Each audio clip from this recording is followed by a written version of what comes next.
Alrighty, welcome to it. Shout out to Bang Energy. Wait, I wonder. Just wait for the refreshing. I didn't have the fizz. It's just like crap. Bang, I demand a refund.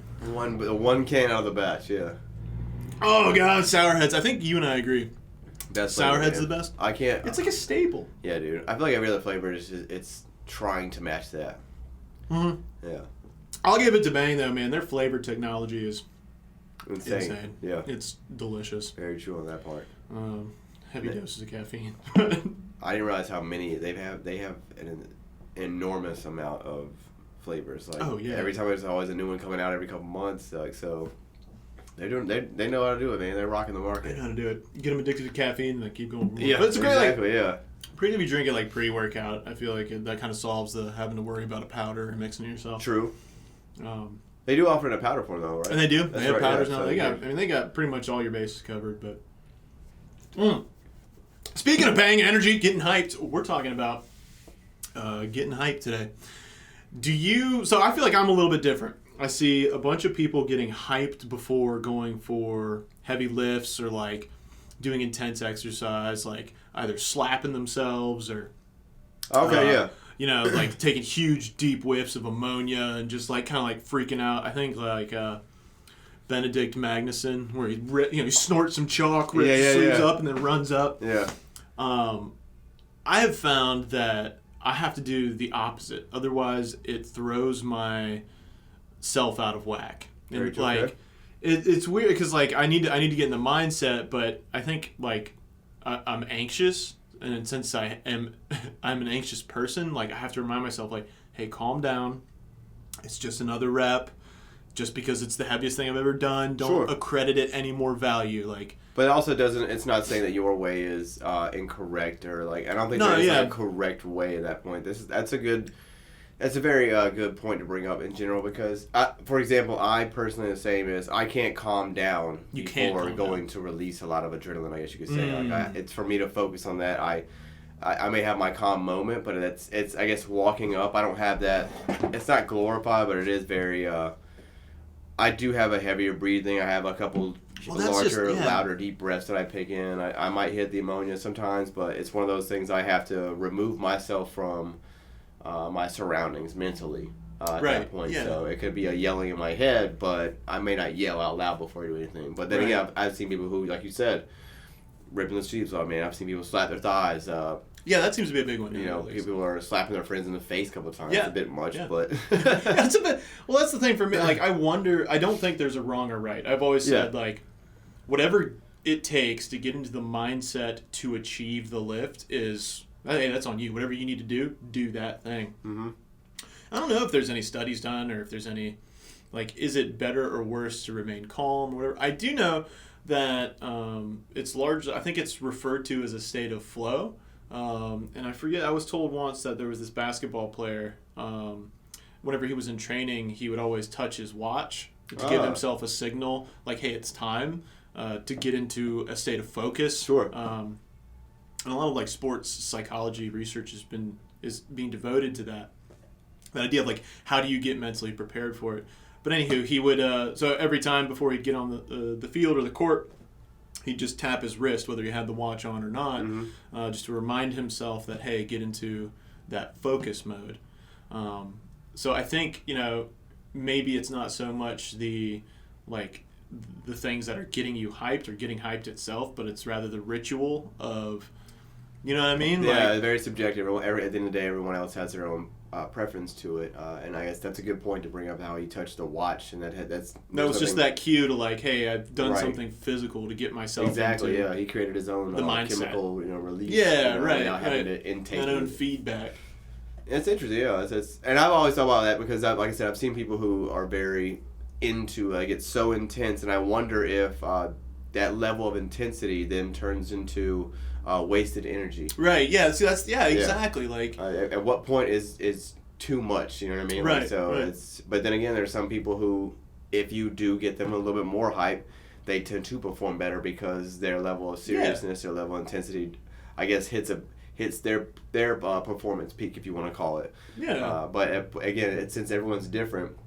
Is there a fear involved? Like, are you afraid to get even more intense? So, like, something happening. I've seen the issue, studies where, not studies, but, you see the videos of when individuals have passed out. Exactly. Yeah. They've nosebleeds, things like that. Yeah. When the blood pressure Maybe if you had just stayed calm, you wouldn't have blown blood out. Right, nose, exactly. So I don't think there's a level of danger involved, but there is. Maybe to a certain extent. Yeah, with everything there is. But when do you lose control? And when do you stay? At what point is the control factor an issue at that point? That's because that was the pre-competition nerves always get to me. Yeah, it's terrible, right? So the first few competitions I did, I was trying okay, how do I get away from this anxiety? How do I calm these nerves? And I remember the first one I tried the kind of the yelling at the bar and yelling at yourself, like lightweight, all right. Just to try to maybe externalize that anxiety that was in me. Didn't perform well. That could have been done to other factors, but I realized that didn't help so much. And I remember the second time it was okay, just try and think yourself through it and breathe. And then the next time, it came down to when I pulled my heaviest deadlift. Before I walked up to the bar, I tried to remain as calm as possible, and it was the best lift I've ever done. Yeah. It felt great, it moved great, everything about it was awesome. I'm like, oh, maybe I'm not someone who needs to be hyped, and maybe that is okay. And it's one of those things that you generally see powerlifting or moving heavy, intense weight with some sort of level of hype up beforehand. Sure. And is there a breaking point, or maybe is there is it? Which it probably is it more specific to the person, right? And is your methodology for either staying calm or maybe breaking through that mindset of where it's I need to get slapped, I need to get hype, I need my adrenaline flowing so hard that I feel like it comes down to you can't think about what it is that you're doing. And if it's getting slapped and hyped and sniffing ammonia allows you to not think about what you're doing. There you go. Or if it's a matter of just, hey, stay calm. It's no different. Don't think about it. Sure. You know what I mean? It's that level of relaxed. When however you get to that end game is, whatever works, it works, right? Yeah. Do you sniff ammonia occasionally I do. Yeah. And okay. I think and I don't think it makes it any better for me personally. I don't think the effects have really been. And then maybe I'm not as focused on I'm not anticipating that ammonia salt to do anything. Yeah. So whatever it is that it's supposed to do, I guess because I don't give it enough. Value and then whatever in the lift. I've gone and tried to pull stuff without ever going anywhere near it, but for me, what I've always done was it's kind of funny because I've always had that calm nerves are there. I can't control those parts, but I just walked up and kind of focused on my cues from day one on training purposes. But my last competition was when I actually failed my first two squat openers. The first two squats, yeah. And it was literally the first time I had ever changed up my routine of how that day was how I changed my routine of how I approached the bar. Yeah, you changed it before you stepped on the bar. And I couldn't believe it, and everybody kept saying, you seem like you're doing something different. I'm like, what are you talking about, man? How in the world? I'm getting low enough. And they're like, no, it's not even that so much. You don't seem like this is where you are anymore, you know? And I think that for me it was one of those. I tried the ammonia, 2 different types of ammonias. I went up to the bar and I jerked the bar on the rack. Yeah, and just I slapped. I gotta go. Yeah. I drove my back almost aggressively into the setup. When before at any other time it was very methodical. I had to make sure I knew that my hand placements were there and everything in the room disappeared. Except for those 2 attempts when I was so hyped up just to jerk the bar before I even actually tried to squat. And then I realized this is not me. So, of course, the 3rd attempt, I went and did normal. I was like, what the heck, man? It's a waste. Dude, I remember that. We were all blown away because it was depth, right? Yeah.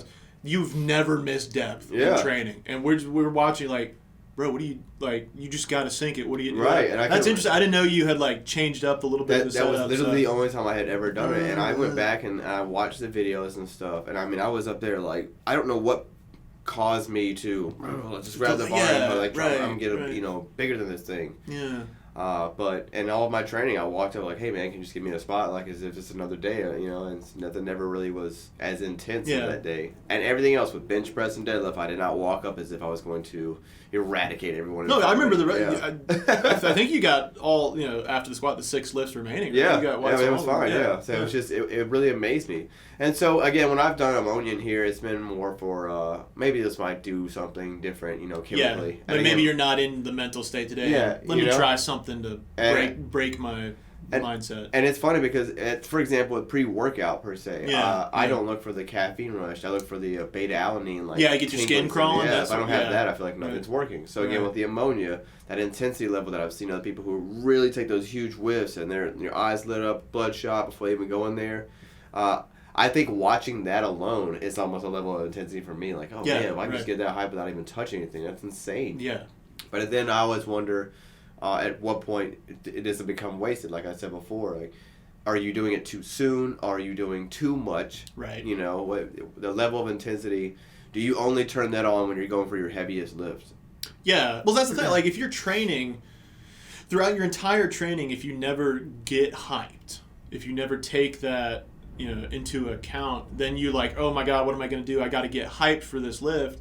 You've introduced something new that you haven't trained for in the context of that one that lift, which could drastically change the outcome of the movement. Yeah. And so, I mean, I don't want to no, you probably shouldn't hit ammonia every lift and train that way. But yeah, I mean, there's level intensities where you have to be smart about it. You got to be able to turn it on. 10 RPE. Yeah, but it's interesting to I think that's the pitfall that maybe people fall into is, this is my 1 rep max. I've got to go do all these things to make sure that I'm hyped enough to do this lift. And it's like, well, wait a minute, you've been training this entire time for this moment. Trust more in that than this extraneous thing that you either sniff or take or whatever, or get other people to slap you around. Yeah. But I mean, I don't know. I wonder if it's more advanced technique. Like, somebody knows their training well enough where they're like, oh, hey, I need to really get out of my mind about this. Come slap my traps or something. Very true, come smack me around, and that'll really wake me up. But I mean, some people perform better by doing that in front of others, as opposed to maybe just having the others. I mean, I've seen. I personally don't, and I'm starting to notice that now. That every time I've ever gone for a very a heavy lift, in general, if I get myself too hyped up because other people around, my friends, are like, "Come on, man, you got this, man!" Like, it's almost to the point where now I feel like if I don't get this, I haven't failed me. I failed everybody. Yeah, That's and there's nothing. There's nothing to gain from it other than lesson learned and or an extra high five from your buddy. You know. Yeah, what I mean? exactly. Like, so it's like you said before. It's if calm and collective is what you've been training the entire time, is really introducing ammonia or getting slapped around, like yelling really loud, super intense music, is that going to cause you to become that much better if you haven't done it the entire X amount of weeks beforehand? Exactly. That's, I think whatever gets you into the mindset is good, and whatever your ritual is, make it kind of consistent. So that's the same thing. Well, cool. We'll wrap it up on that one. Let us know in the comments below if you do ammonia, do anything, you got a ritual, you can do anything to get you hyped. Otherwise, like, comment, subscribe, all that good stuff. Thanks, guys.